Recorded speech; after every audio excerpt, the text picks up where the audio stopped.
오늘 마지막 시간입니다. 네, 지금까지 했던 질문은 여러분 혹시 양육을 받은 적이 있다라면 새신자반에 있는 내용이에요. 새신자반.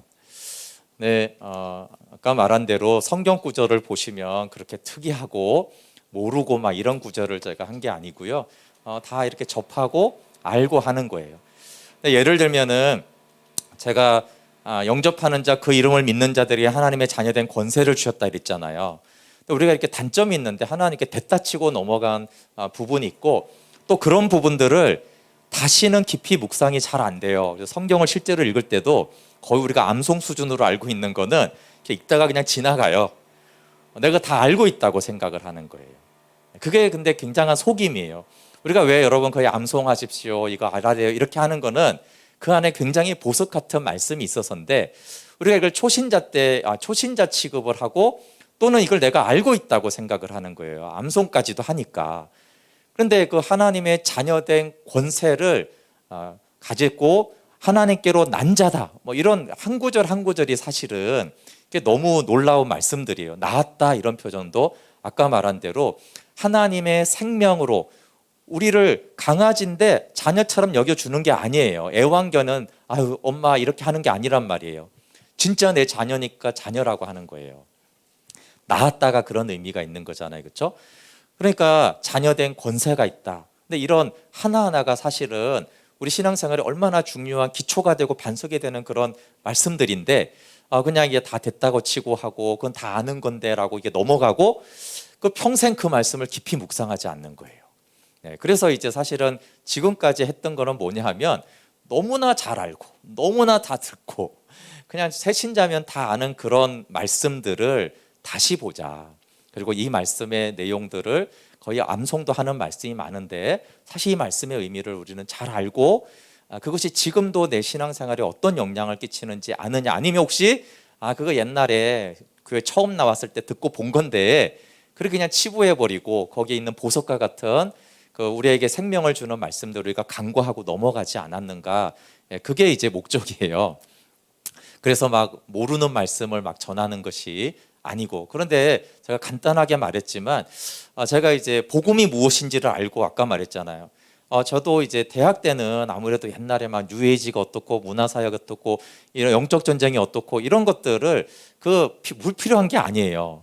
근데 교회에도 듣도 보도 못한 얘기를 들으니까 너무 그런 선교단체 훈련들이 너무 새로웠는데 나중에 알고 보니까 이게 복음에 없이는 그런 것들. 그런데 이제 이게 저만 그런 줄 알았더니 많은 사람들이 그렇다는 걸 알았어요. 그래서 사람들이 복음의 가치가 너무나 귀한데 그게 아니라 자꾸 처음 듣는 얘기를 들으려고 그래요. 어디서 듣도 보도 못한 성경 본문을 막 찾아주고 해설해주고 어떤 신비한 세계를 얘기하고 이러는 것들을 추구하는 성향이 우리가 있잖아요. 그렇지 않아요? 우리가 지식도 그렇고 자꾸 성경도 그런 걸 찾아다녀요. 근데 물론 복음의 기초가 있는 다음에 그런 걸 듣는 거 해롭지 않아요.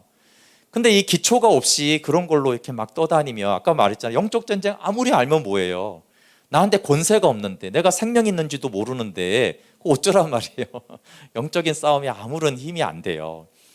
그래서 이 복음의 기초가 너무나 한국교회에 경시되고 또 제가 이게 너무나 중요하다는 걸 발견하고 당연히 이제 그때는 대학 때니까 기독교 서점에 가서 복음에 대해서 있는 성경 공부 교재가 있는가 제가 찾았는데 교재가 없어요.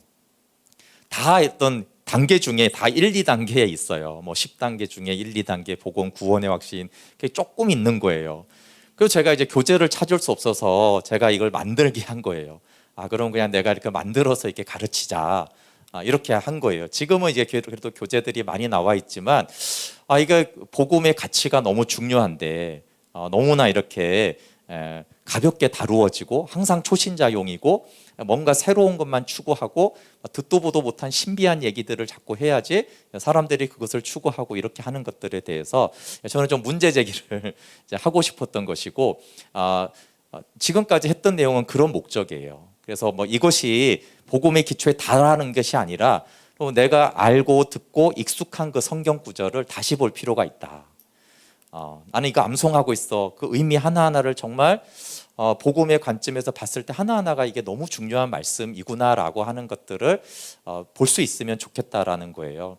네, 그래서 로드십을 다시 듣는 분들이 있는데 너무 지혜로운 거예요. 왜냐하면 기초는 계속 다져야 돼요. 오히려 기초라고 생각할수록 내가 그것이 분명한가라는 것이 확인이 안 되고 계속 뭔가를 추구하는 것은 굉장히 위험한 것들이에요. 그래서 이전까지 했던 것은 이제 그런 거고, 근데 이제 1번부터 10번은 아까 말했듯이 웬만한 교회 다 초신자용 질문에 있는 것이고요. 이제 오늘부터 이제 하는 게 뭐냐 하면은 아까 말한 대로 제가 대학 때 후배들을 가르치면서 1번부터 10번까지를 이렇게 했더니 다 네, 맞습니다, 믿습니다 이렇게 한 거예요. 그래서 제가 물어봤죠. 그러면 너는 예수님과 함께 십자가에 못 박혔냐 했더니 그건 뭔데요? 이러는 거예요. 그래서 아니 그러면 예수님과 함께 십자가에 못 박힌 건 모르냐?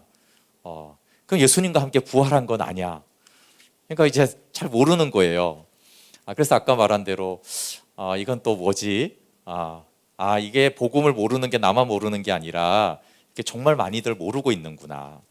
네, 그래서 이제 11번부터의 내용은 요즘에는 좀 다르지만 제가 예전에 25년 전에 이렇게 가르칠 때는 이런 용어를 교회에서 잘 쓰지 않았어요. 저도 잘 들어보지를 못했고, 그래서 저도 이제 몰랐죠. 내가 예수님과 함께 십자가에 못 박혔구나. 내 옛사람이 예수님과 함께 장사되었구나. 그리고 어떻게 장사가 되는지 이런 것들을 알지를 못했어요. 근데 이제 다른 대부분의 사람들이 이걸 이제 모른다라는 것을 제가 알고 이 복음을 가르쳐, 사실 이게 이제 복음의 내용으로 들어온 부분들이거든요. 그러니까 아까 복음은 뭐라고 그랬어요? 복음은 예수 그리스도이시며 그의 메시아적인 사역이라고 그랬잖아요. 그렇죠? 아까 제가 복음은 예수 그리스도라고 다뤘고, 복음은 하나님의 아들 예수 그리스도시고 그의 메시아적 사역, 이 메시아적 사역은 그냥 신학자들이 말한 거고, 여기에는 십자가 복음과 장사 복음과 부활 복음이 있어요. 그래서 그의 메시아적 사역을 다루는 거예요. 그러니까 좀 앞부분에는 하나님의 아들 예수 그리스도를 믿는 그분을 생명 받아들인 것에 대한 것이고, 이제 메시아적 사역에 대한 복음의 내용을 다루는 것이에요. 그래서 여기 1번 질문이 당신은 예수 그리스도와 함께 이미 십자가에 못 박혔습니까? 라는 질문이고, 93페이지에 로마서 6장 6절 있잖아요. 함께 같이 읽어볼게요. 시작. 우리가 알거니와 우리의 옛사람이 예수와 함께 십자가에 못 박힌 것은 죄의 몸이 죽어 다시는 우리가 죄에게 종로로 타지 아니하려 함이니. 아멘. 이 내용 사실 전체가 중요하지만 좀 보려고 하는 거는 맨 앞에 있는 거예요. 우리가 알거니와 이렇게 말해요. 그러니까 지금 사도 바울이 전혀 모르는 얘기를 하는 게 아니고 우리가 다 알고 있는데 내가 다시 복음을 얘기한다 이렇게 말하고 있다는 거예요. 그러니까 우리가 다 알지 않느냐? 우리 옛사람이 십자가에 못 박힌 것을 우리가 다 알지. 왜 예수님이 우리의 옛사람을 십자가에 못 박혔느냐? 그것은 죄의 몸이 죽어서 다시는 우리가 죄에게 종로로 타지 않게 하려고 했다라는 거예요. 그러니까 지금 바울의 생각에는 이거는 우리가 당연히 다 알고 있는 건데 내가 다시 복음을 말해주는 거야. 이렇게 안다는 거예요. 근데 만약에 우리가 알거니와 그랬는데 저는 모르는데요. 그러면 사도 바울이 예측하고 빗나가는 거예요. 그럼 사도 바울이 아니 이걸 몰랐단 말이야? 아니 이 복음을 모르고 어떻게 그럼 복음을 믿고 있는 거야? 이렇게 이제 하는 거라는 거예요. 자, 그러니까 당연히 알아야 돼요. 근데 저는 이걸 잘 몰랐어요. 그래서 제가 21~22살에 이렇게 교회 청년부에 이렇게 찬양 인도를 하면서 내가 예수님과 함께 십자가에 죽었는지를 모르니까 여러분 우리는 죽어야 합니다. 이렇게 계속 죽어야 합니다. 우리는 바울과 같이 죽은 사람이 돼야 합니다. 계속 이렇게 멘트를 하고 우리 기도합시다. 우리 죽게 해달라고 기도합시다. 이렇게 한 거예요.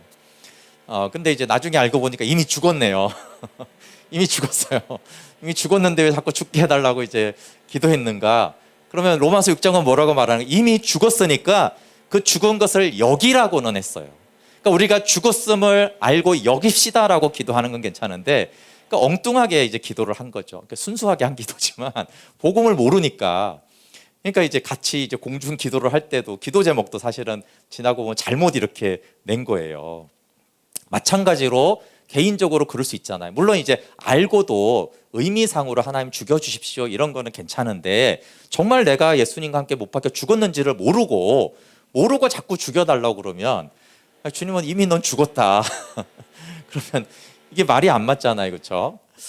예. 알을 넘어서 또 내가 죽은 십자가를 경험해야 돼요. 그래서 여러분 우리 신앙이 두 가지 큰 방향이 있는데 대부분은 먼저 십자가를 우리가 보는 거죠. 거기서 예수님이 나의 죄를 위해 나를 죄를 담당해서 못 박히셨고 그 보혈의 피로 내가 용서받았구나. 이 죄사함의 은혜예요. 근데 이제 두 번째 봐야 될 것은 그 십자가에 내가 달려 있는 거예요. 내가. 정확하게는 안 나눠지지만 5장까지가 예수 그리스도의 의와 보혈을 다뤄요. 로마서가. 근데 이제 6장으로 5장 후반절부터는 내가 죽은 십자가를 다룬다고. 내가 죽은 십자가. 근데 대부분의 이제 한국 교회 안에서는 나를 위해 못 박히신 십자가는 많이 전했단 말이에요. 예수 나를 위하여 십자가를 질 때 찬송가도 많고, 그렇지만 찬송가를 보시면 찬송가가 되게 가사가 사실 영적이고 중요함에도 불구하고 내가 못 박힌 십자가에 대한 메시지가 별로 없어요. 그만큼 많이 내가 죽은 십자가를 못 보는 거예요. 근데 로마서 6장에서는 내가 죽은 십자가를 계속 강조하고 있어요. 우리가 다 알고 있잖아. 우리 옛사람이 내가 예수님과 함께 십자가에 못 박힌 것을 다 알고 있지 않느냐. 그래서 내가 죽은 십자가를 봐야 돼요. 그래야지 내가 죽고 내 안에 그리스도가 사시는 것이다 라는 것이 되는 것이죠. 여러분 그래서 94페이지에 그 갈라디아서 6장 14절도 되게 중요하거든요. 한번 같이 읽어볼게요. 시작. 그러나 내게는 우리 주 예수 그리스도의 십자가 외에 결코 자랑할 것이 없으니 그리스도로 말미암아 세상이 나를 대하여 십자가에 못 박히고 내가 또한 세상을 대하여 그러하니라. 아멘. 여기 좀 개역에는 조금은 이제 설명하기가 어렵게 돼 있는데 세번역에서는 이렇게 돼 있어요. 세상이 저쪽 세상이 나를 볼 때 내가 십자가에 못 박혔고 내가 저 세상을 보니까 저 세상이 십자가에 못 박혔다 이렇게 돼 있어요. 이게 이제 맞는 설명이거든요. 그러니까 이제 사탄이 이제 이 세상은 사탄의 나라를 말하는 건데 사탄이 나를 보니까 어떻게 돼 있어요? 나를 괴롭히고 나를 속이고 나를 지배해야 되잖아요. 근데 사탄이 나를 지배하려고 딱 보니까 내가 십자가 이미 죽었네요. 그러니까 노터치. 내가 할 수 있는 게 없네. 죽은 자를 못 쫓았다는 거예요. 그리고 내가 저 세상을 보니까 저 세상 가서 이제 즐기고 놀고 이렇게 하려고 세상을 딱 보니까 세상이 십자가에 못 박혔어요. 그 말은 저 세상하고 나는 끝났구나. 나는 저 세상에 갈 수 없고 이미 죽은 세상을 어떻게 내가 들어가서 살겠어요. 세상이 십자가에 못 박혔네. 그래서 아까 그 신의 열애라는 책을 이제 보면은 진 에드워즈가 십자가에 못 박힌 것을 예수님 못 박혔고 당연히 우리의 옛사람도 십자가에 못 당연하고요. 세상과 마귀와 사망을 다 십자가에 못 박혔다고 봐요. 근데 그런 근거 중에 이 말씀들이 있는 거예요. 세상을 보니까 세상이 십자가에 못 박힌 거예요. 그러니까 세상이 우리의 영역을 완전히 새롭게 했다는 거예요. 분리를 말하는 것입니다. 죄가 하나님과 우리를 분리했잖아요. 그렇죠? 근데 십자가는 이제 하나님과 우리를 연결했거든요. 근데 여기에 하나가 또 뭐냐면 십자가는 동시에 우리를 세상과 분리한 거예요. 죄된 세상과 마귀의 통치와 우리를 분리했다라는 거예요. 그러니까 더 이상 세상과 관계없는 자가 되게 했다라는 그것이 이제 십자가의 분리입니다. 그러니까 서로 죽은 거죠. 서로 죽은 거예요. 그러니까 나는 세상과 이제 더 이상 관계없는 그리스도 안에 있는 존재가 된 거예요. 그래서 더 이상 세상에 있지 않아요. 아까 삼의 생명이 있지 않아요. 더 이상. 왜? 이 삼의 생명의 세상이 죽어버렸어요. 그러니까 이 죽어버린 세상에서 내가 살 수가 없죠. 나는 이제 하늘에 앉히고 그리스도 안이 내가 사는 거예요. 그래서 십자가에 못 박힌 자의 그 거주지는 예수 그리스도 안이 되는 거예요. 그래서 바울이 164번 정도 그리스도 안이라는 표현을 쓰는데 항상 우리의 거주지가 그리스도 안이에요. 더 이상 이 땅이 아니고 세상이 아니다라고 말하는 거예요. 히브리서 2장 14절에도 이런 말씀이 있어요. 95페이지 볼게요. 자녀들은 혈과 육에 속하였음에 그도 또한 같은 모양으로 혈과 육을 함께 지니심은 죽음을 통하여 죽음의 세력을 잡은 자 곧 마귀를 멸하시며 또 죽기를 무서워함으로 한평생 매여 종로로 타는 모든 자들을 놓아주려 하심이니. 사망을 통하여 죽음을 통하여는 뭐예요? 십자가를 통하여서 죽음의 세력을 잡은 자 마귀를 멸했어요. 근데 마귀만 멸한 게 아니라 사망으로 사망을 사망시켰죠.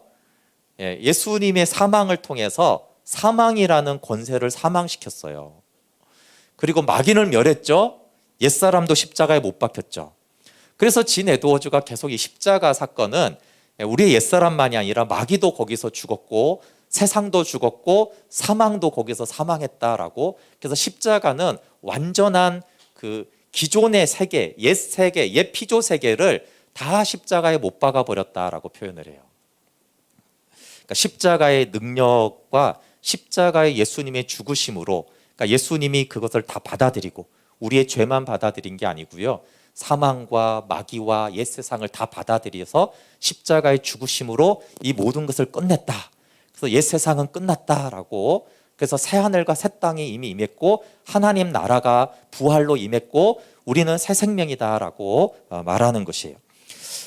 그리고 또 이제 복음이 이제 이런 차원으로 오면은 우리의 상식을 이제 자꾸 뛰어넘는 거예요. 96페이지 보시면 더 놀라운 말씀하시죠. 아까 말을 했지만 에베소서 2장 4절부터 6절 같이 읽어볼게요. 시작. 긍휼이 풍성하신 하나님이 우리를 사랑하신 그 큰 사랑을 인하여 허물로 죽은 우리를 그리스도와 함께 살리셨고 너희는 은혜로 구원을 받은 것이라. 또 함께 일으키사 그리스도 예수 안에서 함께 하늘에 앉히시니.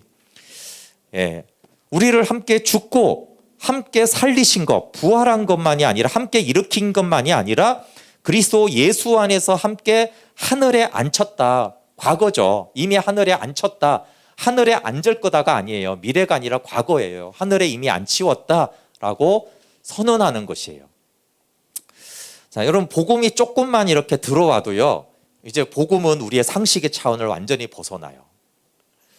자, 복음이 무엇을 이뤘는가? 세상을 못 박혔어요.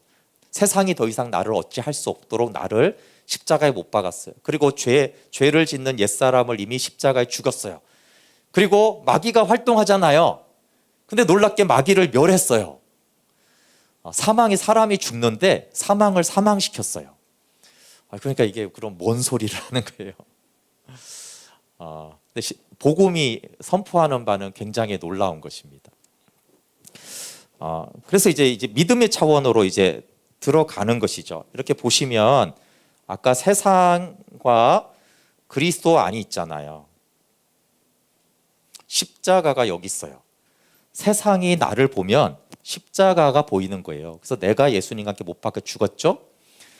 내가 이제 세상을 보니까 세상은 죽었어요. 그러니까 이게 분리된 세상, 분리가 있어요. 그러면 여기서 세상이 없어졌느냐 그 얘기를 하는 것도 아니고, 그럼 내가 없냐 이런 얘기를 하는 거예요. 서로가 볼 때 죽었다라는 거예요. 그러니까 두 세계가 이제 나누어지는 것이에요. 근데 보시면은 아까 이제 1.3 생명하고 지금 똑같은 얘기예요. 내가 누구인가, 그렇죠? 내가 여기 있는 정체성과 내가 여기 있는 정체성이냐에 따라서 내가 여전히 세상에 있다라고 여기잖아요. 성경이 말하지 않는 것을 내가 육신적으로 감각되어지는 것을 그냥 믿잖아요. 그러면 여기에는 옛사람이 살아있어요. 그렇잖아요. 내 자아가 살아있잖아요. 근데 여기에서는 옛사람이 십자가에 못 박혔고 새 생명이 주어진 거예요. 새 생명이. 그리고 여기는 사망이 있고 마귀가 있고 죄가 있고 그래요. 근데 여기는 더 이상 사망이 없고 영생을 얻었고 다시 심판에 이르지 않죠. 나를 믿는 자는 살아서 나를 믿는 자는 죽지 아니하고 죽어서 믿는 자는 영원히 산다고 그랬잖아요. 그렇죠? 그래서 부활이요 생명이라고 말할 때 사망이 없다고 말을 해요. 죽지 않는다고 말해요. 죽잖아요. 근데 죽지 않는다고 말을 해요. 그리고 여기는 마귀가 없어요. 여기는 죄가 없어요. 여기는 정죄가 있지만 예수 그리스도 안에는 정죄도 없어요. 그리고 여기는 근심도 있고 염려가 있지만 여기는 근심이 없어요. 자, 복음으로 인해서 우리 가운데 어떠한 일이 일어났는가라는 것을 알 때 이것이 이제 다른 세상에서, 그래서 내가 누구인가 하는 것들을 이제 똑같은 얘기인데 여기서는 나는 어디에 있는가예요. 나는 그리스도 안에 있는가 아니면 나는 세상에 속해 있는가. 근데 에베소서 2장 1절부터 3절에 내가 세상에 속하면 공중의 권세 잡은 자가 다스리잖아요. 그렇죠? 세상 풍속을 쫓고 마음과 육체가 원하는 대로 해요. 근데 그때는 허물과 죄로 죽었던 때다. 전에는 그랬지만 지금은 아니다. 이렇게 말한단 말이에요. 그러니까 그 믿음의 영역이, 그리고 아까 뭐라고 말해요? 우리가 땅에 살고 있지만 여기서는 에베소서는 우리는 하늘에 있다. 하늘에 안 치웠다. 하나님 보좌 우편에 있다. 이렇게 말을 하는 거예요. 좀 어렵죠. 근데 어떻게 봐야 되냐면 아까 말한 대로 내가 복음을 보면 이제 이런 데서 어려워요. 바로 복음이 이룬 것만 봐도 어려워요. 그 내가 보면은 그런가 그런 것 같기도 하고 근데 사망은 있는데 마귀도 있는데 이렇게 하잖아요. 그렇지만 보세요, 여러분. 하늘에 안 치웠잖아요. 그리스도 안에서 하늘에 안 치웠다는 것은 하나님 아버지와 보좌 우편에 예수님이 계시는데 예수 그리스도 안에 내가 앉아 있어요. 하나님 보좌에 마귀가 있어요? 존재가 없다는 걸 말하는 게 아니에요. 하나님 보좌에 어떻게 마귀가 있냐고요. 거기서 활동을 할 수가 없잖아요. 존재가 없다는 얘기를 하는 게 아니에요. 없는 것과 같다는 거예요. 이해하시죠? 마귀라는 존재가 없다는 게 아니라 얘는 여기에서 활동이 없다라는 거예요. 사망이 역사할 수 없다라는 거예요. 그걸 말하는, 존재가 없다라는 뜻을 말하는 게 아니에요. 근데 우리가 하늘에 있으면 마귀가 어떻게 있어요? 그러니까 영적 전쟁할 필요도 없는 거죠. 여기에서는 없으니까, 아예 활동 자체를 못 하는 거니까. 그러니까 그만큼 우리를 완전히 새로운 새 생명, 새로운 피조물이 되게 했다라는 거예요.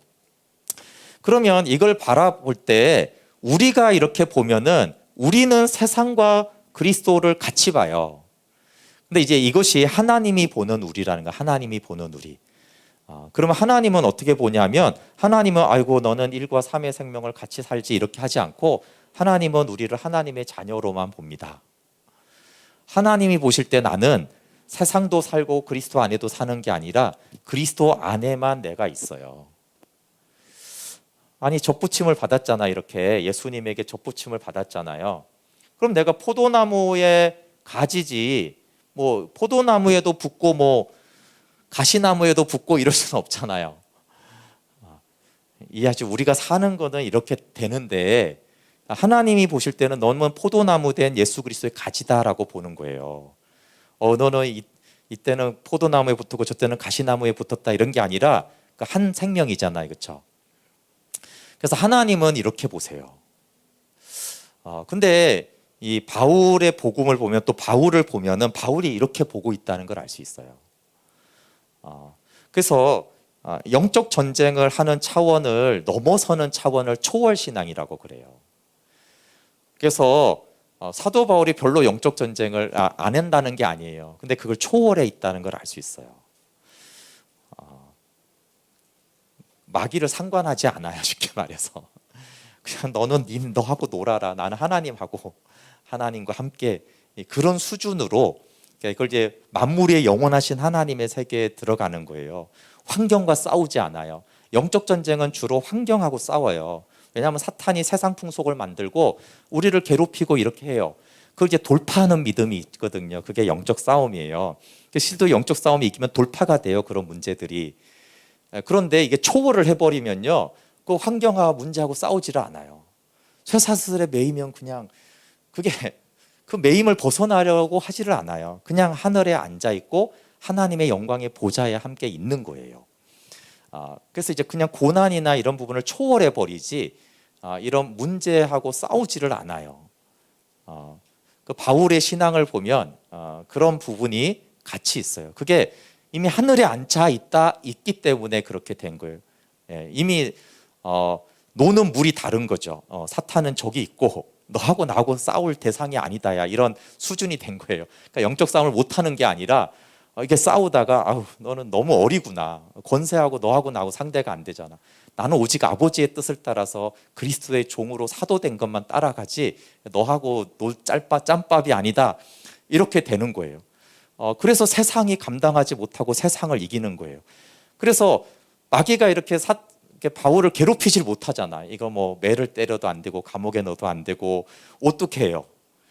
사탄이 감당을 못해요. 그러니까 이제 하나님이 보는 그 세계 안으로 들어가는 것을 말해요. 그래서 이거는 이제 믿음이죠. 그래서 예수님이 우리의 옛사람을 십자가에 못 박아서 십자가의 사건인데 이것을 이제 믿고 여기는 것에 대해서 여기는 것은 믿음이에요. 그래서 이제 믿음의 차원으로 되는 것이죠.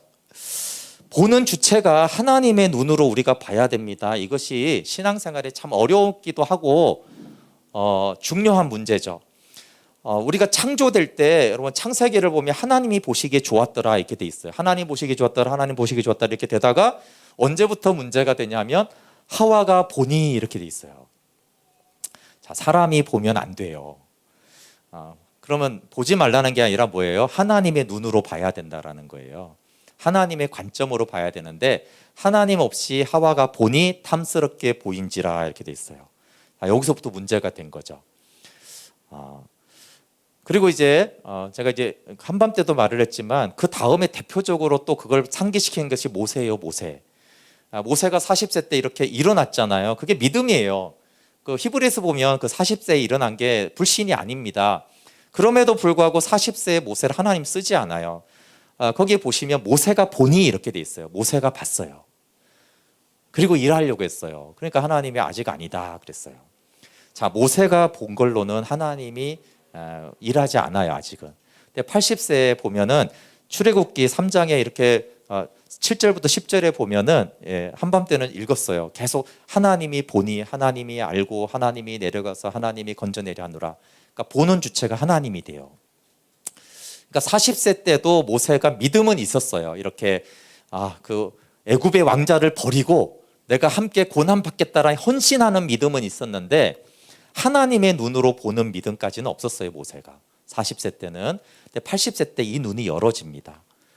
여호와 하나님의 계시를 받으면서 하나님이 보는 걸 봐요.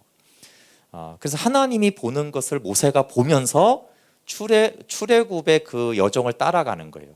사실 모세의 그 역할은 엄청나게 놀랍잖아요. 어떻게 모세가 그런 역할을 할 수 있었을까라고 했을 때 하나님이 본 것을 보기 때문에 그래요. 그러니까 하나님이 본 것을 보면 이쪽 세계를 사는 사람이거든요. 그러니까 모세는 이쪽 세계를 사는 사람이 돼요. 그러니까 바로가 봐서는 이해가 안 되는 인간이죠, 모세가. 그렇잖아요, 그렇죠? 완전히 다른 세계를 살아요. 그리고 홍해를 건너는 것만 아니라 광야에서도 보세요. 광야가 척박한 곳이잖아요. 그럼 민수기를 보면 정말 모세가 사는 게 아닙니다. 민수기를 보면 목회자들은 다 학을 띈다는 걸 알아요. 이런 성도들을 데리고 목회를 한다는 건 민수기를 보면 진짜 어려워요. 근데 모세가 온유하죠. 다른 세계를 살아요. 그게 이제 관점은 뭐냐면 하나님이 보는 걸 모세가 보는 거예요. 모세가 인간의 눈으로 이 바로부터 그 백성들의 원망, 모세가 뭘 잘못했다고 돌로 죽이려고 하냔 말이에요. 보세요. 거기 보시면 모세가 뭘 잘못했어요. 근데 모세를 돌로 쳐 죽이려고 한다니까요. 그런 일을 어떻게 사람이 감당해요. 정말 얼마나 큰 은혜를 베풀었는데 그 큰 은혜를 베푼 자들이 돌로 치려고 죽이려고 달려들 때 모세가 보면 이거는 돌아가실 일이죠.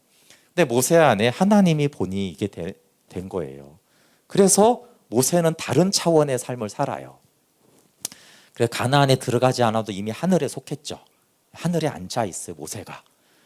그래서 하나님의 영광도 보고, 그래서 이 누가 보는가, 하나님의 눈으로 보기 시작할 때 똑같이 신약에서 바울이 하나님의 눈으로 봤을 때 옛사람은 못 박힌 거예요. 장사된 거죠.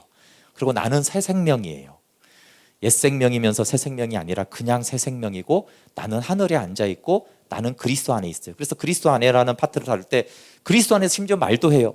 그리스도 안에서 다 관계를 맺어요. 바울은 그리스도 안을 떠나서 한 적이 없어요. 아무것도. 그리스도 안에서 또 감옥에 앉아 있고. 그게 이제 하나님이 보는 복음을 보고 하나님이 보는 눈이 열어진 거죠. 그래서 이것은 복음이 너무나 엄청난 일을 해놨기 때문에 우리가 이것을 이제 믿고 받아들이고 여기고 하는 것들이 굉장히 중요하긴 해요. 우리가 한 번에 다 알기 어려운 세계가 사실 복음이 이루어놓은 것이에요. 근데 어쨌든 이스라엘 백성, 광야의 이스라엘 백성들은 계속 뭘 하냐면요, 자기 눈으로 봐요. 그리고 계속 하나님 우리 눈으로 보세요 이러는 거예요. 그러면 이제 계속 원망하고 불평하고 광야를 헤맵니다. 그 모세는 하나님의 눈으로 보고 백성들은 구원을 받고 홍해를 건너고도 계속 하나님한테 내 눈에 내가 보는 걸 보라는 거예요. 좀 하나님 이거 만나 좀 보세요. 하루 이틀도 아니고 언제까지 먹으라는 거예요. 좀 우리 입장 좀 생각해 보세요.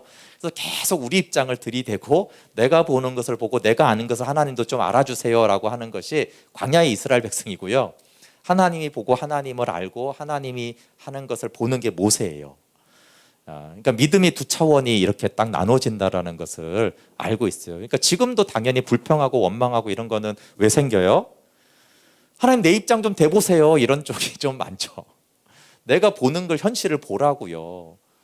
이렇게 하는 것이고 하나님의 눈으로 바라봤을 때 똑같은 광야에서 모세의 시각이 이렇게 열어지는 것이죠. 그래서 보는 눈, 그것은 뭐 요셉도 그렇고 다 믿음의 사람들이 그렇죠. 요셉도 자기가 이렇게 팔려온 걸 누구 눈으로 봐요? 형들의 시각으로 보지 않잖아요, 그렇죠? 하나님이 나를 보내셨다. 그러니까 이 눈이 이제 열어지니까 다른 차원의 삶을 살아요. 그 노예 형들한테 팔려서 노예 생활을 얼마나 비참하겠어요, 그렇죠? 근데 하나님의 눈으로 보는 것이 열리니까 하나님이 하신 것을 구속사를 이루기 위해서 그래서 얼마나 통 크게 형들을 사랑하고 하나님의 구속사의 믿음의 사람이 되잖아요. 네, 그래서 이 복음은 하나님의 눈으로 보는 거예요. 하나님이 이루신 것을 하나님의 눈으로 보는 거죠. 우리가 이룬 것을 우리가 보는 게 아니라 하나님이 이룬 것은 하나님의 눈으로 봐야 돼요. 그래서 하나님이 이루신 일을 우리의 눈으로 봐서는 다 사실 이해가 안 가요. 우리의 느낌으로도 다 알 수는 없죠. 천국 열쇠는 있지만 사용하지 못하면 세상 나라에 속하게 돼요. 그래서 우리 믿음이 세상에 있으면 옛사람은 살아 있어요. 마귀가 등등하고 우리를 굉장히 괴롭힙니다. 그래서 우리가 여기 있지 않다라는 것을 옛사람의 삶을 살지 않아야 돼요. 그래서 97페이지 보면 근데 바울도 빌립보서 3장 10절에서 12절까지 보면 바울도 알려고 달려간다라고 이렇게 했어요. 그게 또 격려가 되죠. 이것을 하나님이 이루신 복음의 세계를 다 완전하게 알기까지 바울도 달려가고 나도 알고자 한다라고 했는데 또 우리가 또 다 모르는 거는 정죄받을 일이 아니라 우리도 붙잡으려고 달려가는 자가 되면 되는 것이죠. 네, 갈라디아서 2장 20절 97페이지 너무 유명한 구절이죠. 한번 같이 읽어볼게요. 시작. 내가 그리스도와 함께 십자가에 못 박혔나니 그런적 이제는 내가 사는 것이 아니요 오직 내 안에 그리스도께서 사시는 것이라. 이제 내가 육체 가운데 사는 것은 나를 사랑하사 나를 위하여 자기 자신을 버리신 하나님의 아들을 믿는 믿음 안에서 사는 것이라. 네, 처음 이렇게 복음을 들으면 이거 내가 살았는지 죽었는지 누가 살았고 누가 죽었는지 좀 헷갈려요. 여기 문맥에서 갈라디아 2장 20절은 육신이 죽은 것입니다. 물론 옛사람도 못 박혔지만 여기에서는 내 힘으로 선한 일을 행하는 선한 자, 신학자들은 자기주장의지라고 하는데 그 자기주장의지가 죽은 거예요. 율법을 행하는 내 힘으로 율법을 행하는 내가 죽은 거예요. 또 다르게 말하면 하나님 노릇하는 교만이니까 내가 선악 판단의 기준이 된 것이 죽은 거예요. 그래서 내 힘으로 선을 행하지 않고 내 힘으로 선을 행하는 그 육신은 십자가에 못 박혔고 내 안에 그리스도께서 사는 거예요. 그 말은 내 안에서 그리스도가 선을 행하고 하나님 나라의 일을 한다라는 거예요. 아까 백희에서 성령 충만하면 시험 들고 이렇게 겸손을 배운다고 하는데 그러니까 육신이 십자가에 못 박힌 것을 아는 자는 하나님이 하셨다라는 걸 알아요. 근데 이 내가 그리스도와 함께 십자가에 못 박혔다라는 것을 모르면은 자꾸 내가 했다고 그래요. 내가 얼마나 수고했는데 내가 기도 많이 해서 된 거야. 내가 막 철야했더니 그게 응답이 된 거야. 내가 이렇게 막 기도했더니 귀신이 떠난 거야. 내가 이렇게 했더니 막 전도가 되더라고. 그래서 내가 했다라는 걸 해요. 근데 여기서 바울이 말하는 건 그 나는 죽었다는 거예요. 그리고 내 안에 그리스도가 사시는 것이라. 내 안에 그리스도가 사셔서 그 일을 한 거예요. 그렇게 되면은 절대 교만하지 않고 교만하지 않으면 사탄이 건드리지 못하는 여기의 세계로 이제 살게 되는 것입니다. 예수 생명으로 사는 것이죠. 그런데 여기 거듭난 자에 대해서 그리스도 안이라는 표현 대신에 믿음 안에서 사는 것이다 이렇게 말해요. 믿음 안에서 사는 것이라. 믿음 안에서는 믿음으로 살게 되는 것이죠. 그러니까 믿음 안은 믿음이 통하는 나라예요. 믿음이 통하는 나라. 그러니까 자, 이거에 대해서 좀 그런가 이렇게 생각이 들잖아요. 자, 이게 믿음 안에서 사는 것이라고 했기 때문에 믿음 안에 사니까 여기에는 믿음이 통해요. 여러분 로마서의 주제 성구가 뭐냐라고 사람들이 물어보면 다 로마서 1장 17절을 말합니다. 복음에는 하나님의 의가 나타나서 믿음에서 믿음으로 이르게 하는데 오직 의인은 믿음으로 산다는 거예요. 그럼 믿음으로 사는 게 뭐겠어요? 여기에서 살지 않고 여기에서 사는 거예요. 믿음으로. 여러분 대한민국 안에서 산다라고 할 때는 대한민국 국민이 살아가는 그 방식이 있어요. 그러니까 그 어떤 나라에 어디 안에 살면 그 안에 사는 어떤 법칙과 문화와 원리대로 살아야지 좋은 것입니다. 여기에는 이제 로드십 안에 있잖아요. 그러면 이 로드십을 하는 지금 말씀을 잘 듣는데 그렇게 해야 돼요. 근데 여기서 갑자기 댄스를 추고 시작하면 어떻게 돼요? 이 원리에 맞지 않는 거예요.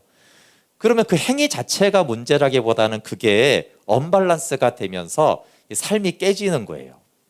그 대표적인 경우가 새터민들 중에 여러분 안타깝게도 남한에 와서 자살하는 새터민이 있어요. 종종. 참 희한하죠? 객관적으로 북한이 살기 힘든 나라고 남한이 자유 대한민국이고 그리고 어쨌든 죽음을 넘어서서 죽을 각오로 남한까지 너무나 어렵게 왔잖아요. 그런데 어떤 사람들은 이 남한이 더 힘들어서 못 살겠다 그러고 이제 자살을 한단 말이에요. 어떻게 이런 일이 가능하죠? 객관적으로 좋은 나라도 중요하지만 그 나라가 운영되는 그 원리가 있는데 자유 대한민국이잖아요. 그렇죠? 자유, 경쟁 이런 것들을 적응하지 못하면 어떻게 되겠어요? 실제로 그 사람들은 북한이 더 낫다라는 거예요. 북한은 그냥 경쟁 체제가 없이 배급 체제였잖아요. 어쨌든 뭐 요즘 잘 안 주더라도. 근데 여기는 무조건 경쟁이에요. 도태되면 자존심 엄청 상하죠. 열등감 느끼잖아요. 그렇죠? 잘못하면 빚을 져요. 막 이런 막 자본주의 문화 속에서 이렇게 살아가다 보면 이게 더 힘든 거예요. 자, 자유민주주의에 적응을 하면은 북한보다 훨씬 나아요. 그러나 여기에 적응하지 못하고 여전히 북한의 그 시스템을 가지고 있어요, 이분이. 그런 사고 체계로 남한은 더 고통스러운 것이에요. 자, 그러면 뭐 북한이 뭐 만약에 그래도 이제 더 살기 힘드니까 우리 보기에 이 세상이라고 보고 남한이 만약에 여기라고 이렇게 가정을 해봅시다. 그럼 여기가 어디나 좋은 나라예요. 구원받았잖아요, 그렇죠? 근데 내가 그리스도 안으로 들어왔는데 내 삶의 가치와 믿음과 뭐 판단과 여전히 삶의 방식은 이 방식을 취해요. 그리고 여기서 살아요. 그럼 어떻게 돼요? 그럼 여기가 더 힘듭니다. 그러니까 이 믿음으로 여기에 사는 사람이 제일 행복하고 두 번째가 이 믿음으로 여기에 사는 사람이 두 번째 행복하고요. 지옥은 가더라도.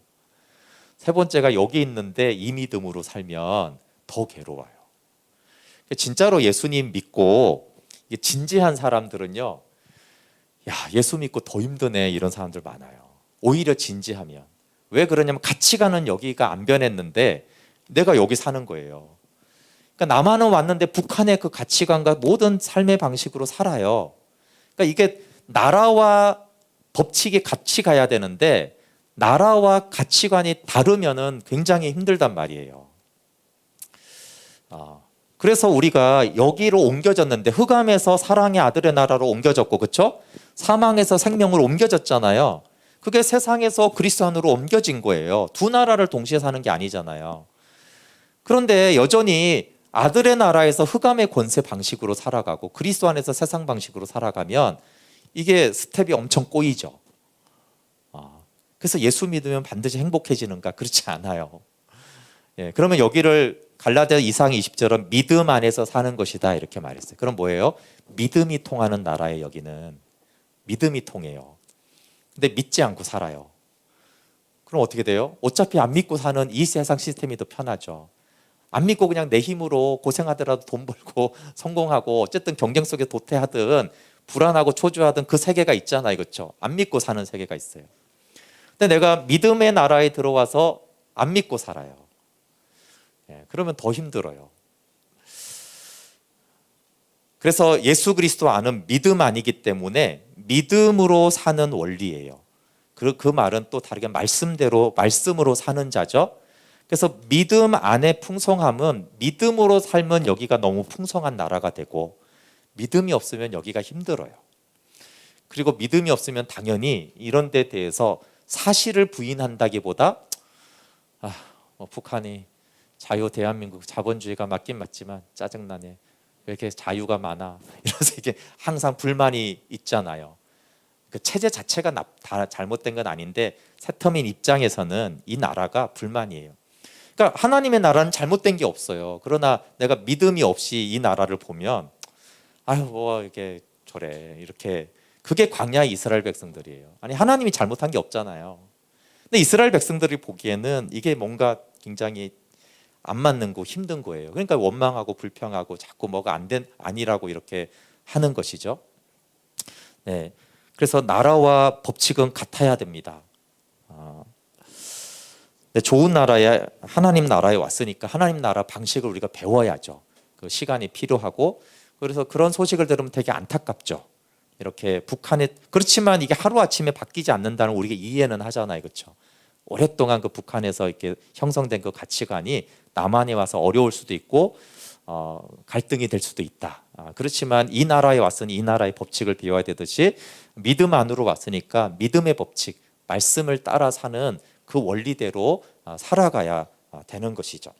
그래서 여러분, 말씀은 지식이나 교훈이나 참고 사항으로 들으면 절대 안 돼요. 그러면 탈북자처럼 됩니다. 자, 말씀은 뭐냐 하면 이 나라에서 사는 원리예요. 이 나라에 사는 원리. 여러분, 여기서 우리가 혹시 미국은 이렇게 합니다, 미국은 세금을 이렇게 냅니다, 미국은 운전을 이렇게 합니다, 이런 거 들을 때는 우리가 지식으로 들어도 돼요. 그렇죠? 어차피 나는 대한민국에 살 거니까. 자, 근데 내가 이제 미국으로 진짜 이민을 가게 됐거나 갔어요. 아니면 이미. 그 이제 미국에서 이제 들어요. 세금은 이렇게 내야 됩니다, 운전은 이렇게 해야 됩니다, 집은 이렇게 삽니다. 이거를 지식으로 이해돼서 그냥 한 가지 지나가는 말로 들으면 큰일 나잖아요. 그럼 하나님의 말씀은 뭐냐 하면 이 나라에서 사는 방식을 알려주는 거예요. 근데 그리스도인이 미국 얘기하듯이 성경은 이렇습니다, 그게 아니잖아요. 그렇게 들었다가 미국 사는 큰일 나잖아요. 그러니까 탈북자가 남한에 왔을 때 남한 사회는 이렇습니다, 여러분, 고백합니다, 이럴 때 굉장히 진지하게 들어야죠. 실제로 일어나는 일이니까. 그러니까 하나님의 말씀은 하나님의 나라에서 실제로 일어나는 일이에요. 그렇기 때문에 정보를 흘려듣고 좋은 강의 들었다 잊어먹으면 안 되는 거예요. 그러면 사단에게 지배를 당하고 내 삶이 공고해지기 때문에 그래요. 이것은 믿음 안에 사는 원리, 실제로 사는 걸 가르치는 것이지, 말씀은 그냥 좋은 정보를 주고 기분 좋게 만드는 게 아닌 거예요. 그냥 호기심으로 듣는 말씀이 아닌 거잖아요. 이 나라에 들어온 사람은 그래요. 그래서 미국에 이민 간 사람은 다르죠. 듣는 태도가 다르잖아요. 두 번째, 당신은 예수 그리스도와 함께 장사되었습니까? 장사복음에 대한 내용인데요.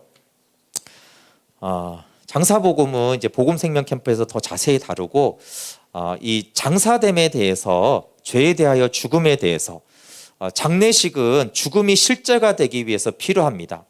골로새서 3장 3절에 99페이지에 이는 너희가 죽었고 너희 생명이 그리스도와 함께 하나님 안에 감추어졌다. 이 죽었다라는 것은 옛사람의 장례식을 분명히 치르라는 것이에요. 장례식을 치르지 않으면 복음을 경험해도 자꾸 옛사람이 살아있는 것 같잖아요.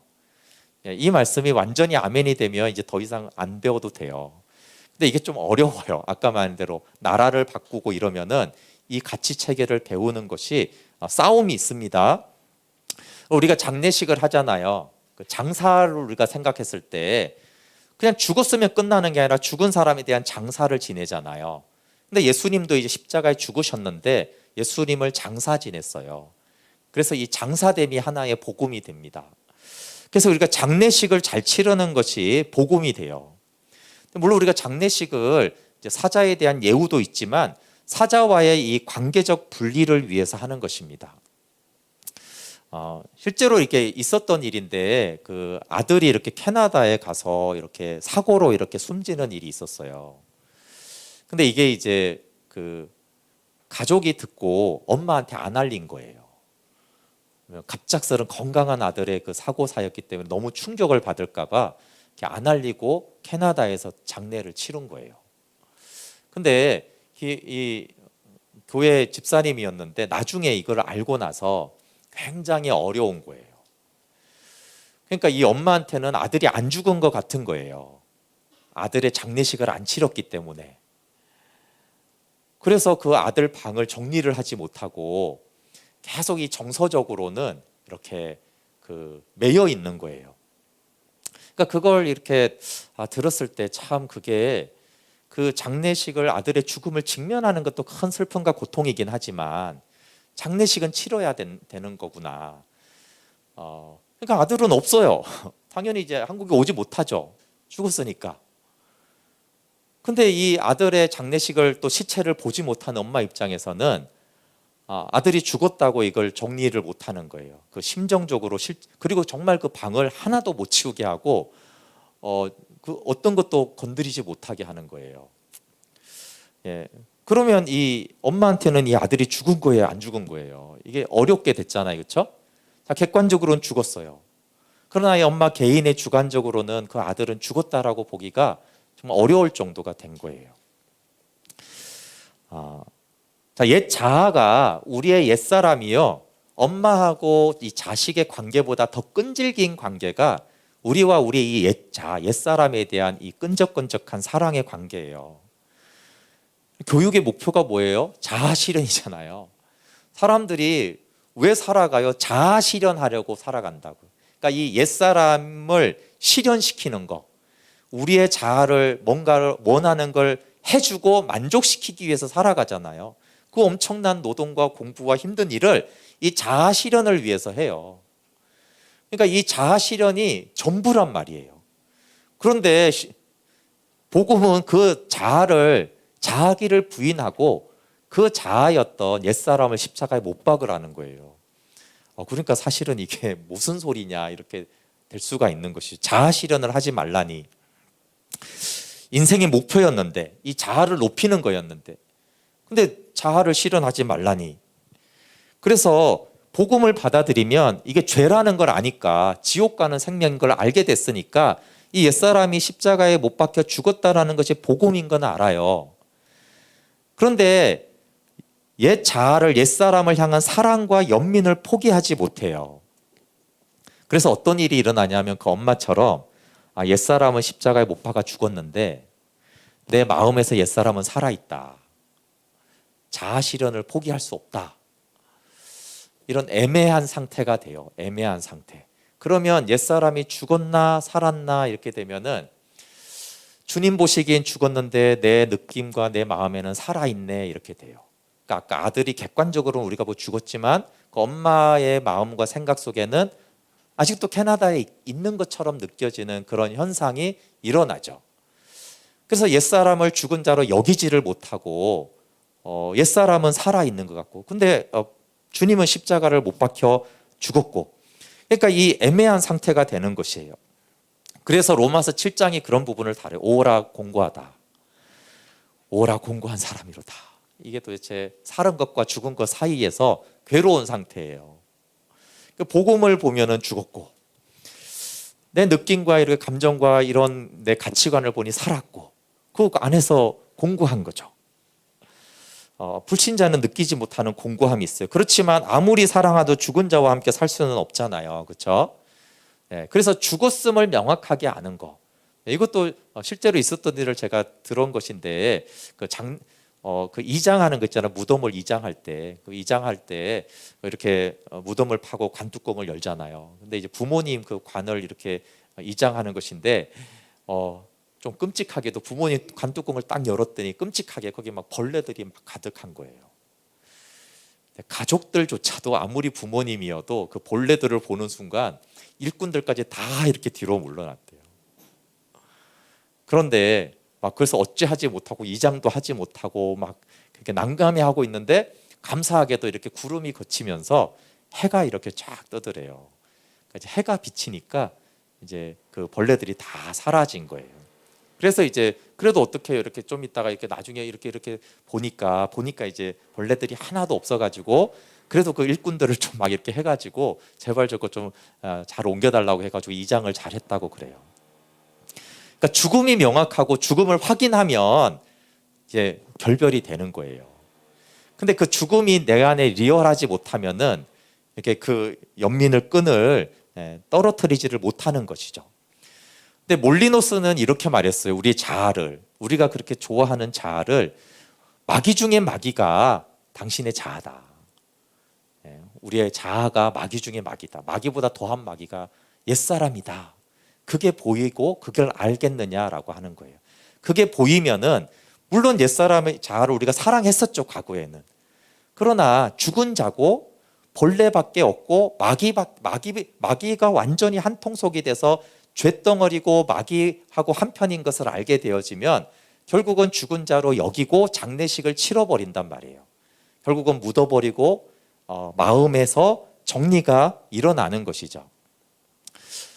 그래서 이렇게 장례식을 치르면서 입관 같은 거에 이렇게 그 이제 돌아가신 분의 이렇게 시신을 마지막으로 대하는 것이 그게 많은 분들에게 이렇게 부모님이거나 그런 마음이 아파요. 특히 자식이고 막 이러면 정말 그 마음이 억장이 무너짐에도 불구하고 그걸 확인하는 거예요. 확인하는 거예요. 그리고 뭐 화장하고 아니면 뭐 그게 이렇게 묻는 것이든 뭐든지 그걸 굉장히 고통스럽지만 그걸 봐야 돼요, 사실은. 왜 그래요? 그래야지 죽은 자로 여기는 거예요. 이미 죽었지만 그거와 여기는 게 또 달라요.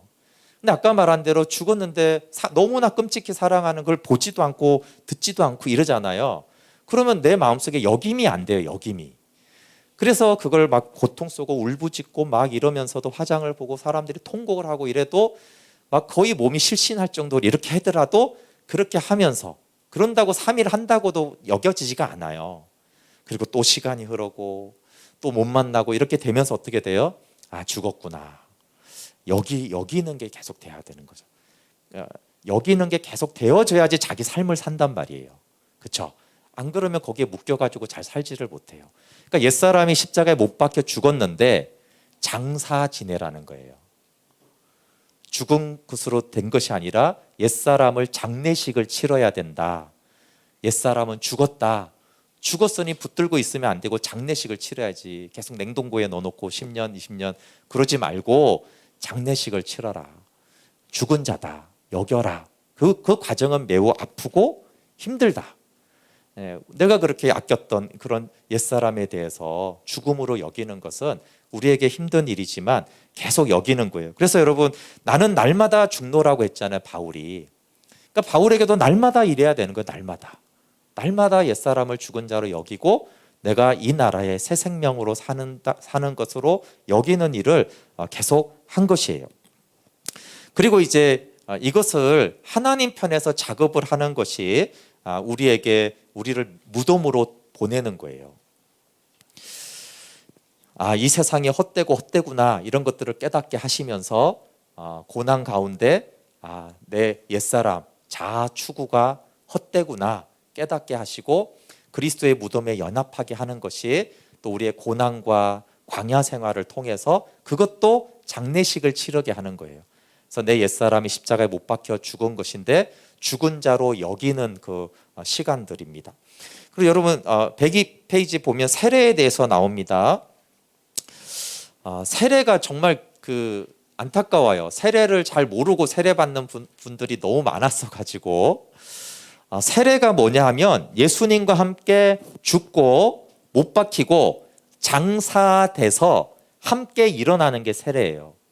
근데 아까 말했듯이 예수님과 함께 십자가에 못 박혔나요? 그러면 그게 뭔데요? 그런데 세례는 받았습니까? 세례는 받았죠. 예. 그러니까 세례가 물론 교회에 가입하는 이런 의미도 있지만 그냥 성경에서 말하는 순수한 세례는 예수님과 함께 못 박혔고 장사되고 함께 일어난 것을 믿는 거예요. 그 믿음이 있을 때 이 믿음을 외적으로 표현하는 게 세례거든요. 그래서 이 믿음을 나는 외적으로 표현하고 싶습니다. 그게 세례예요. 그럼 그 사람이 이제 교회의 한 회원이 되고 믿음의 가족이 되는 것인데, 근데 이제 그런 복음을 모르는 상태에서 이렇게 세례 받은 사람들이 너무나 많아요. 우리 102페이지 로마서 6장 3절부터 4절 같이 한번 읽어볼게요. 시작. 무릇 그리스도 예수와 합하여 세례를 받은 우리는 그의 죽으심과 합하여 세례를 받은 줄을 알지 못하느냐. 그러므로 우리가 그의 죽으심과 합하여 세례를 받음으로 그와 함께 장사되었나니 이는 아버지의 영광으로 말미암아 그리스도를 죽은 자 가운데서 살리심과 같이 우리로 또한 새 생명 가운데서 행하게 하려 함이라. 아멘. 자, 세례가 뭐냐 하면, 이제 그리스도와 함께 못 박혔고, 그쵸? 장례식을 치렀다는 얘기를 했잖아요. 이제 이 복음을 이제 듣고, 이것을 이제 믿은 거예요. 근데 이제 이것을 표현하는 거. 왜냐하면 우리가 이제 의식이나 이렇게 행위는 우리의 그 마음 안에 있는 걸 더 확증하는 게 있잖아요. 그쵸? 성만찬도 마찬가지예요. 그쵸? 그리스도를 내가 믿고 영접한 것에 대해서 이제 음식으로 받아들이는 거예요.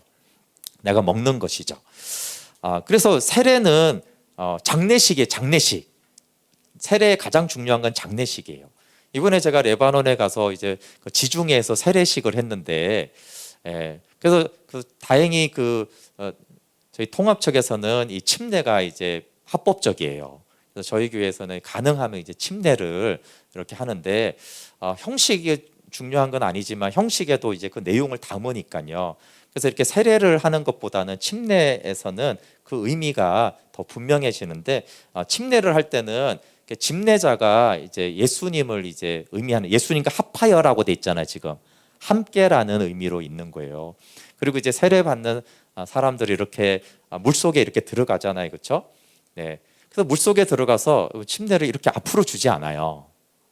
침례는 다 뒤로 이게 눕혀요. 왜 뒤로 눕힐까요? 겁주려고요?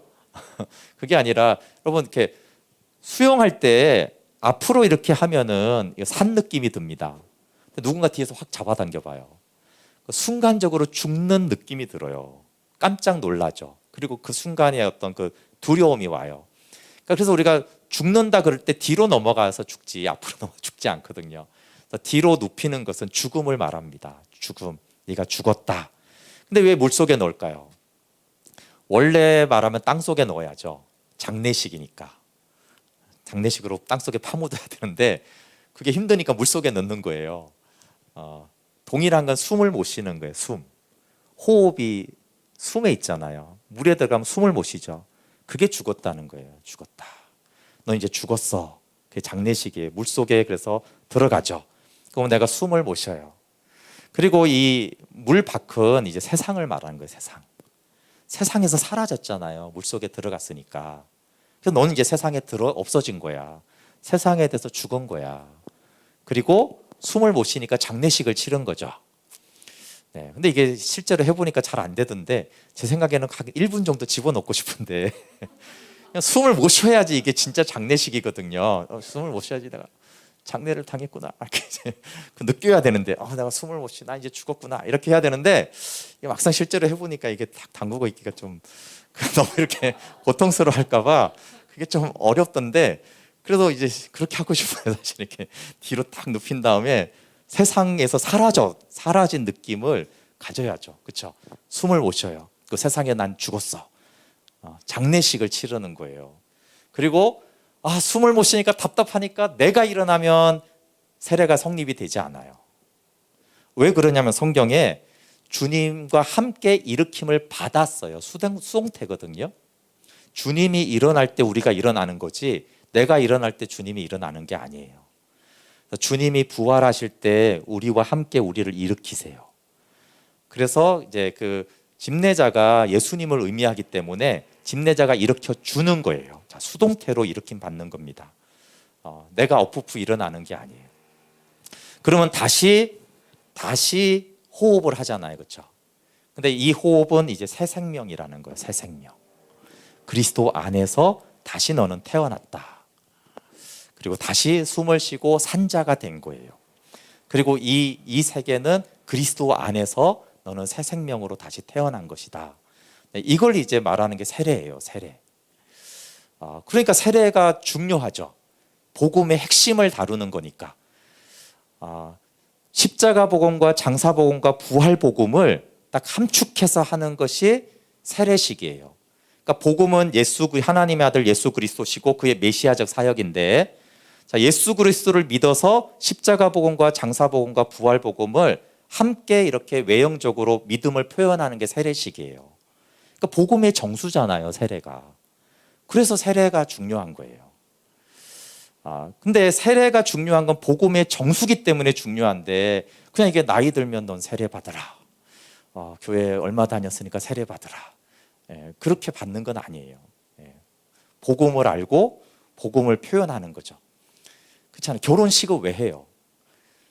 나이 들었으니까 결혼하는 게 아니잖아요. 사랑하고 가정을 그러니까 그걸로 표현하는 거잖아요. 식이라는 것은 내용이 있어야지 그 내용을 표현하는 게 식이란 말이에요. 그렇죠? 그러니까 내가 복음을 믿고, 근데 어떤 복음이에요? 죄사함까지의 복음이 아니에요. 내 옛사람 예수님과 함께 못 박혔고 장사되고 주님과 함께 일으키심을 받았음을 나는 믿습니다. 그래서 주님이 내 안에 부활 생명으로 거하심을 내가 믿습니다 라고 하는 그 믿음이 이제 세례를 받는 믿음인 거예요. 그리고 그 믿음 그대로 이제 그래, 그 영적으로 일어난 일이죠. 이것은 예수님과 함께. 그러나 이 영적으로 일어난 일을 우리가 함께, 그리고 공식적으로 이제 축복하면서 이제 거듭난 새 생명이 되었다. 그러면서 이제 당연히 믿음의 한 가족이 되고 영적으로 거듭난 가족이기 때문에 교회의 그 한 지체로서 받아들이는 의식도 되는 것이에요. 그러니까 이런 세례가 중요한데, 너무나 중요한 복음의 핵심 메시지인 세례식이 복음 없이 행해지는 일이 많단 말이에요. 그래서 제가 이제 복음을 계속 보면은 왜 교회 안에 이렇게 복음은 항상 이렇게 제대로 모든 것에서 제대로 잘 증거가 안 돼 왔는가라는 것이고, 그래서 세례는 너무나 분명한 것이거든요. 로마서 6장에서. 근데 그런 부분도 복음의 내용 없이 세례를 이제 받는 이런 것에 대해서 그 나이 들면 해야 되고 이런 부분에 대해서 우리가 생각할 부분이 있어요. 그러면 세상에서 죽고 일으킴 받았으니까 그때부터 자기는 부인되고 주님의 십자가의 길을 따르겠다라는 것이 세례식에서 나오는 거예요. 옛사람이 죽었으니까 이제 옛사람의 기준을 버리고 말씀을 기준으로 살겠다라는 것이 되는 거예요. 세상을 사랑하는 마음에서 못 박혀 장사되었으니까 이제 예수님을 사랑하겠습니다라고 되는 것이고, 세상 방식을 버리고 말씀을 따라 살겠다라는 것이 세례식이 되는 거예요.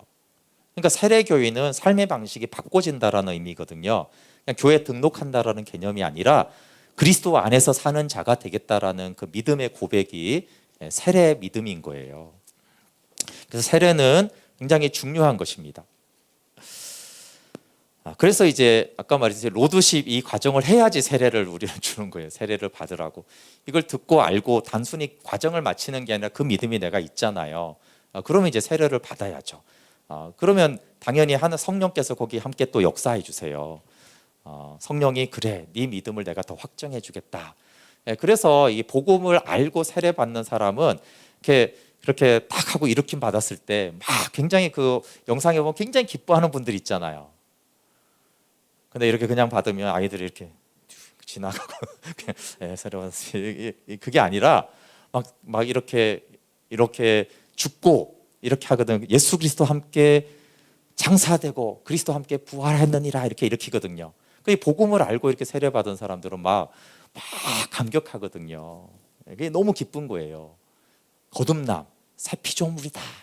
막 이렇게 자기가 하나님 이제 난 새 생명이 되었습니다. 막 이렇게 하면서 막 그 기쁨을 어찌하지 못하는 것이 진짜 복음을 알고 그 구원의 감격으로 세례를 받는 사람들이 그렇게 돼요.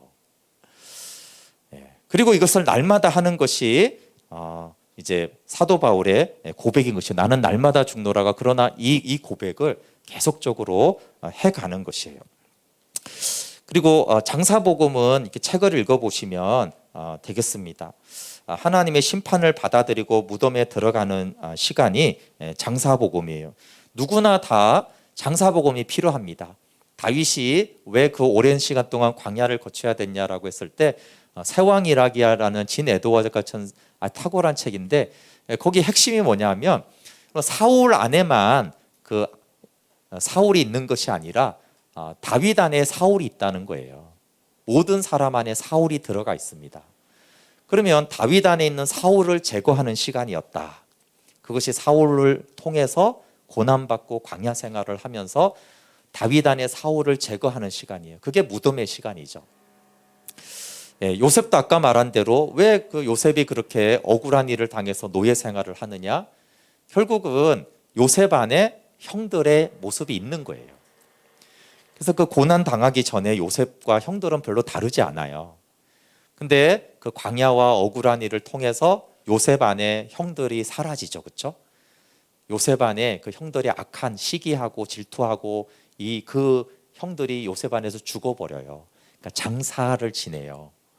장례식을. 언약 백성이었지만 장사복음에 연합되는 그 시간들을 가지죠. 그러니까 요셉은 이제 형들하고 완전히 달라진 거예요. 형들이 그 안에 없어요. 장사됐어요. 그리고 오직 그리스도가 그 안에 사시잖아요. 그렇죠? 다윗도 그랬고 요셉도 그랬고 그런 하나님의 사람들이 그 과정들을 거친 것을 보면은 우리 안에 이 옛사람이 장례식을 치르는 과정에는 그런 고난과 광야가 있다라는 것을 우리가 알 수 있죠. 그때 그리스도의 무덤에 들어가서 하나님이 이미 이루신 복음을 장례식을 치르라고 장사되라고 지금 나한테 이런 시간을 허락하셨구나. 그리고 그 시간을 보내면서 하나님이 거하시는 성전이 되어지고 우리 안에 예수 그리스도의 순전한 생명이 일어나는 것들을 볼 수가 있어요. 우리 107페이지 거기 하고 좀 마치도록 할게요. 107페이지 고린도후서 4장 10절 11절 고린도후서 4장 10절 11절 107페이지 같이 한번 읽어보겠습니다.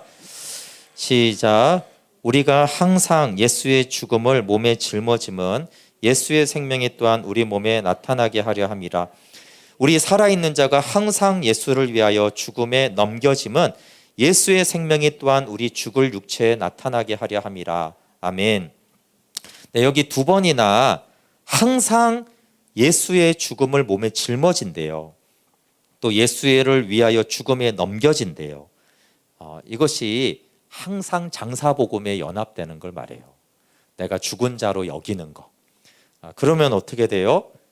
그 상대방에게 다른 사람에게 생명이 흘러가게 됩니다. 우리를 통해서 예수님의 생명이 나타나요. 그러니까 부활은 무덤에서 일어났잖아요. 그렇죠? 그러니까 우리가 장사에 우리 자신을 넘길 때 우리 안에 부활 생명이 나타나게 되어 있어요. 네. 그래서 아까 1, 2, 3, 4로 하면 3의 생명에서 1의 생명이 되는 비결은 내가 세례를 받고 함께 예수님과 못 박히고 장사되고 부활해서 보좌에 앉아 있음을 믿는 것이죠. 그것은 하나님의 눈으로 보는 거고 그걸 다르게 말하면 믿음으로 본다라고 하는 거예요. 믿음은 세상이나 내 눈으로 육신의 눈으로 보는 게 아니잖아요. 그렇죠? 하나님이 이루신 일을 보는 거예요. 그게 믿음의 눈이죠. 하나님이 하신 일을 보는 것. 그것을 통해서 그래서 그것을 알고 여기고 우리 몸을 하나님께 드리라고 하는 것이 로마서 6장의 가장 핵심적인 내용입니다. 그때 우리가 내가 그리스도 안에서 새 생명이고 하늘 보좌에 앉아 있구나. 믿음 안에서 살기 때문에 그럼 내가 왜 못 누려지냐? 믿음으로 안 사니까 이 나라에 거주한다고 해서가 아니라 믿음으로 여기는 살아야지 이게 누려지는 세상이니까 나라니까 믿을 때 누려지고 여겨지고 풍성한 나라구나 라는 것을 이제 알 수 있고 그래서 믿음에서 믿음으로 복음에는 하나님의 의가 나타나서 그러니까 매일 복음에 나타난 하나님의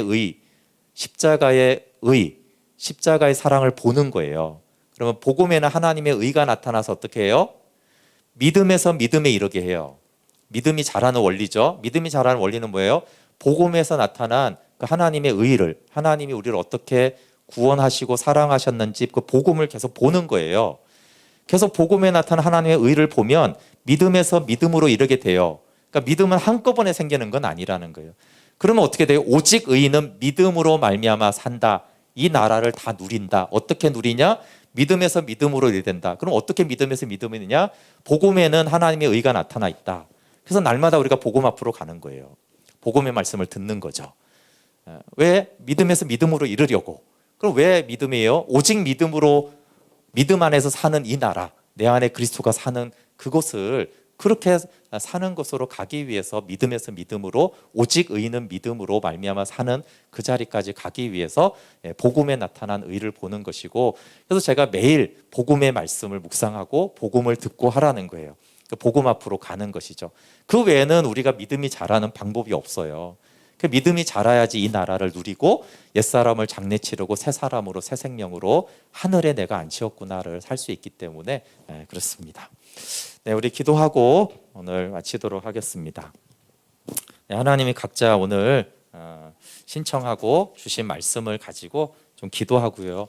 첫 시간에 말한 대로 이것은 이성과 지성으로 되는 것은 아니고 마음으로 성령께서 알게 하셔야지 되는 은혜입니다. 하나님 그 하나님이 이루신 은혜를, 복음을 성령으로 알게 해달라고 여러분이 또 주신 그 기도 제목을 가지고 각자 같이 기도하도록 할게요.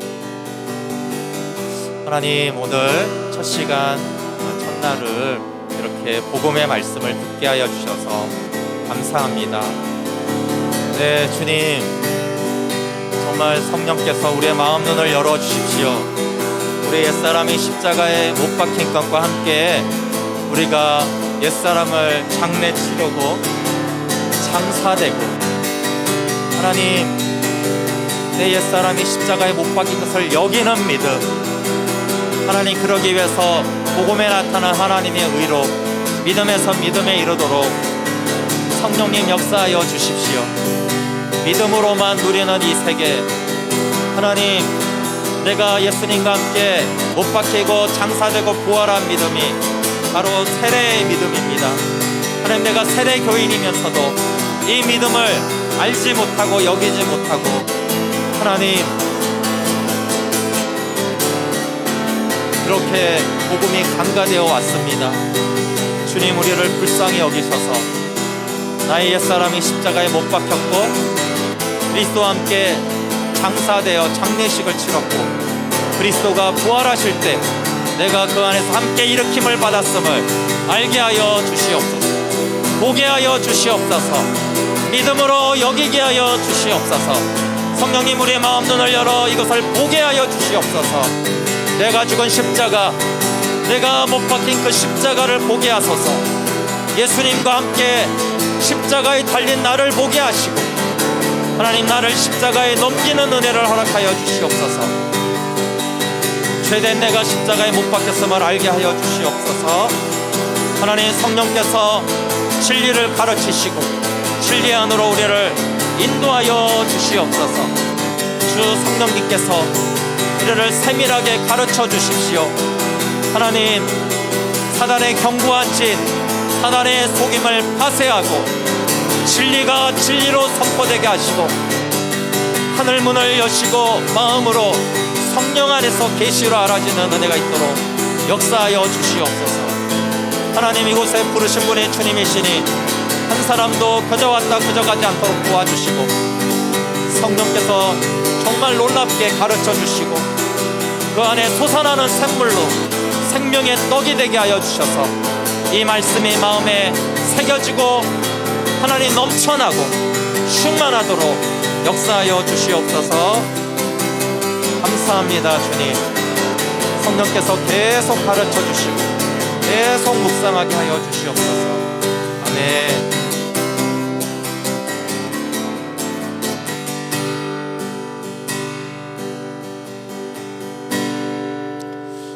하나님, 우리가 세례는 받았는데 내가 예수님과 함께 옛사람이 못 박혔고 또 장사되었고 그리스도가 부활할 때 함께 일으킴 받은 이 믿음을 여기지 못하고 그저 세례교인인 것으로만 아는 일이 얼마나 많았는지요. 하나님, 세례교인은 새 생명이고 하늘에 앉아있는 자고 예수 그리스도 안에 있는 자입니다. 하나님, 이 믿음의 출발선을 우리가 간과한 것이 너무나 많습니다. 성령님, 우리의 마음 눈을 열어 주님이 우리를 위해서 이루신 이 놀라운 은혜와 놀라운 축복, 그리고 이 새 생명에게 주어진 하늘에 속한 그 모든 영적인 복을 깨달아 알게 하여 주시고, 하나님, 이 새 생명에게 임한 하나님의 나라 그리스도 안에서 부요함을 알게 해 주십시오. 날마다 복음에 나타난 하나님의 의로 하나님 믿음에서 믿음으로 이르러 오직 믿음으로 이 나라, 이 유업, 이 놀라운 하나님의 상속을 풍성히 누리도록 인도하여 주시옵소서. 이곳에 올 마음을 주시고 이곳에 있게 하신 것이 주님의 초대고 주님의 은혜입니다.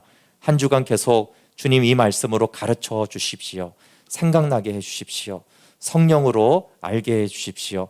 또 다음 주 한동안 동안 성령께서 지키시고 영혼육을 돌보아 보호하여 주셔서 또 은혜 안에 목마름 가운데 하나님을 알아가게 하여 주십시오. 예수님의 이름으로 기도합니다. 아멘. 네, 오늘 수고하셨습니다. 주님이 하셨습니다.